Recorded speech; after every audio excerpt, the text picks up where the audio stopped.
Hallo und herzlich willkommen auf meinem Kanal Ride On with Friends. Mein Name ist Jürgen und es freut mich, dass ihr wieder eingeschaltet habt.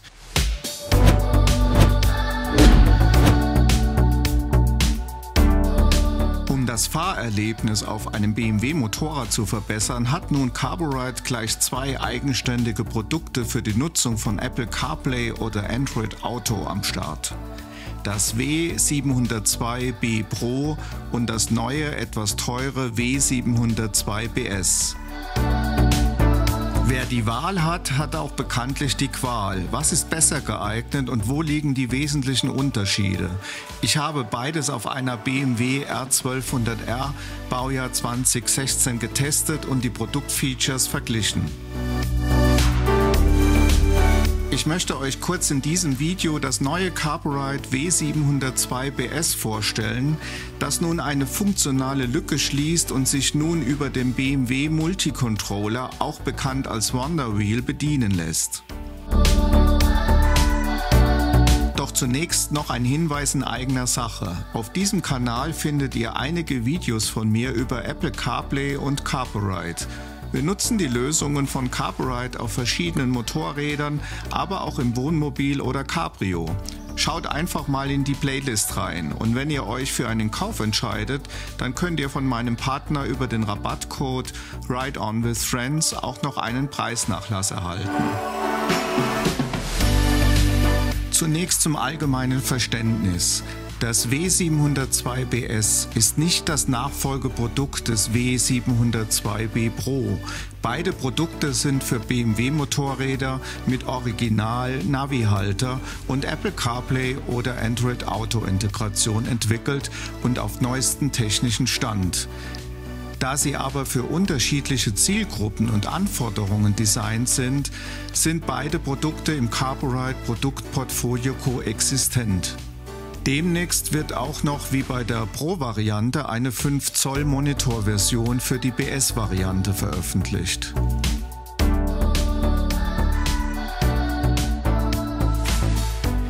Da ich im vorhergehenden Video noch das Vorserienmodell zum Testen der Software hatte, liegt nun das Serienmodell W702BS vor, das ich im Vergleich zum W702B Pro Modell hier vorstelle.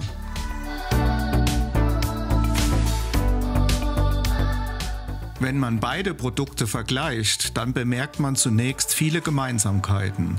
Natürlich wird wie immer die neueste Softwareversion Apple CarPlay oder Android Auto unterstützt.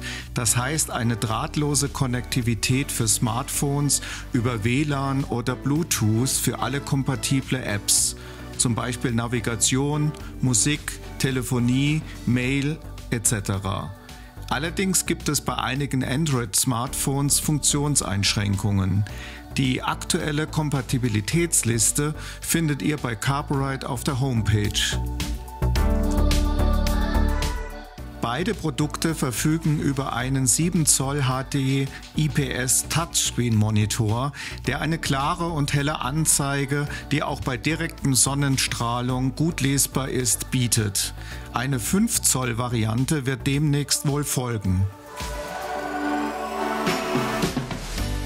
Auf der linken Geräteseite findet man den Ein- und Ausschalttaster sowie das SD-Kartenlaufwerk für SD-Karten zum Abspielen von Medien wie Audios oder Videos und bei Bedarf zum Upgrade der Firmware. Hierzu später mehr.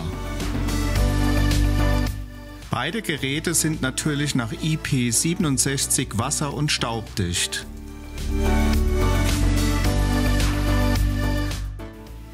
Die Bluetooth-Übertragungs- und Intercom-Funktionen ermöglichen die Verbindung mit Bluetooth-Headsets, zum Beispiel Sena oder Cardo, für Audio und Kommunikation zwischen Fahrer und Beifahrer.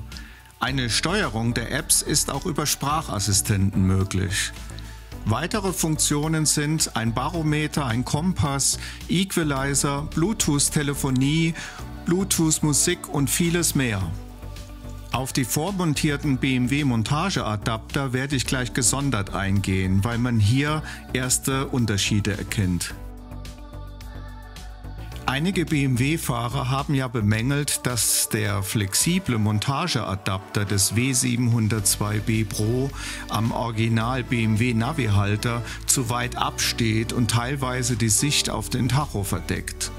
Dies hat Carborite jetzt durch einen spezifischen Adapter geändert. Der Carborite W702BS hat nun einen fest montierten, integrierten Adapter, der den gleichen Montageabstand wie der Original BMW Navigator hat. Allerdings mit dem Nachteil, dass man den W702BS im Gegensatz zum W702B Pro nur noch am Navi-Halter montieren und mit Strom versorgen kann. Bei letzterem wurde auch noch ein RAM-Mount-Halter für die flexible Montage am Lenker, zum Beispiel bei anderen Motorrädern ohne BMW-Navi-Halter, mitgeliefert. Darüber hinaus kann man den W702B Pro mit Strom auch über eine USB-Steckdose oder direkt an der Aufbaubatterie versorgen. Diese Flexibilität hat man nun nicht mehr. Der Vorteil ist aber, dass sich der Montageabstand um etwas mehr als 2 cm reduziert. Kommen wir aber nun zu weiteren Besonderheiten des neuen W702BS. Ich würde sagen, wir gehen jetzt in medias res. Nach ca. 8 Sekunden nach Zündung ist der Monitor da und verbindet sich mit dem Smartphone und Apple CarPlay oder Android Auto. Zunächst einmal zu den Besonderheiten des Carborite-Modells W702BS im Vergleich zum Bruder W702B Pro im Überblick. Das neue Modell schließt nun die technische Lücke zum Wettbewerb. Es ermöglicht bei bestimmten BMW-Motorrädern die Steuerung aller Apps über den BMW Multicontroller oder auch BMW Wonderwheel genannt. Über das Drehrad an der linken Lenkerseite kann man nun nicht nur die Apps auswählen, sondern auch innerhalb der Apps die Funktionen nutzen, zum Beispiel innerhalb einer Navi-App die Karte zoomen. Dies ist aber nur bei bestimmten BMW-Motorradmodellen möglich, darunter die BMW R1200, die R1250, die R1300 und die S1000 XR, sowohl in dem Modelltyp R als auch GS. Genaueres steht auf der Carborite Homepage. Ich teste ja gerade mit der R1200R. Es ist wichtig zu beachten, dass für die volle Funktionalität, insbesondere die Integration mit dem BMW Multicontroller, die Original BMW Navi-Halterung erforderlich ist.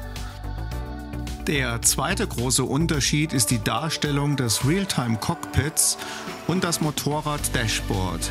Hier bin ich noch mit der Carborite-Produktentwicklung in Diskussion, sodass man das aktuelle Bild der BMW RT auch durch eine BMW GS austauschen kann. Das Cockpit zeigt unter anderem die Uhr, die Motortemperatur, den Blinker, Bremskontrolllicht, Batteriestatus, Gangschaltung, Kilometerstand, Drehzahl, Geschwindigkeit, Reifendruck, alles Daten, die real-time vom BMW Motorrad geliefert werden. Da Carborite noch keinen Akku integriert hat, sind diese Daten natürlich nur im laufenden Betrieb darstellbar. Ich wünsche mir noch einen Akku, denn wenn man die Zündung anschaltet, dann bootet auch Carborite. Beim Start des Motors trennt die BMW jedoch alle Verbraucher vom Strom. Das heißt, das Carborite schaltet sich kurz aus und bootet neu. Das ist auf Dauer etwas nervig. Hätte man einen Akku integriert, dann würde das wie beim Navigator nicht passieren. Ja, und mit den vielen Vorteilen bezüglich BMW-Integration erkauft man sich auch aus meiner Sicht einige Nachteile bezüglich der Flexibilität zu einem etwas höheren Preis. Was für den einen BMW-Fahrer sehr wichtig war, nämlich die optimale Montage in der Navi-Halterung und das Bedienen der Apps über den Multicontroller, ist es für die anderen BMW-Fahrer so wie mich eher die Flexibilität, das Gerät auch auf anderen Motorrädern nutzen zu können. Ich hingegen möchte nicht auf den USB-Anschluss und die Montagemöglichkeit über die RAM-Mount-Halterung an anderen Motorrädern oder Autos verzichten. Beide Produkte haben aber ihre Daseinsberechtigung. Und bei dem Preis und Rabatt im Vergleich zum Wettbewerber ist die Frage bezüglich den beiden Produkten nicht entweder oder, sondern sowohl als auch. Vielleicht entwickelt Carborite in Zukunft noch eine Version mit Akku, dann wäre ich rundum glücklich.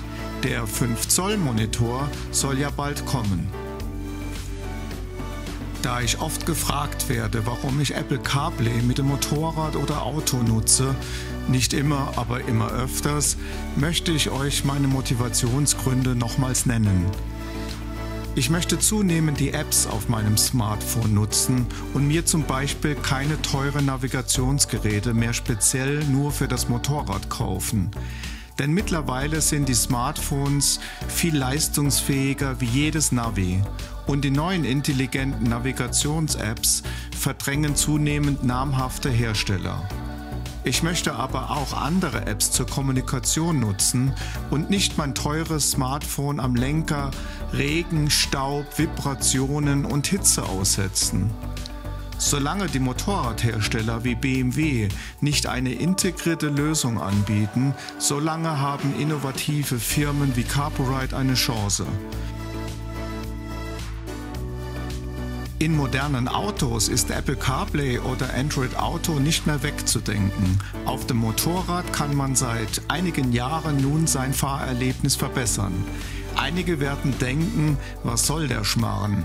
Aber diejenigen, die noch mehr erfahren wollen, können sich gerne noch weitere Videos von mir zu diesem Thema anschauen.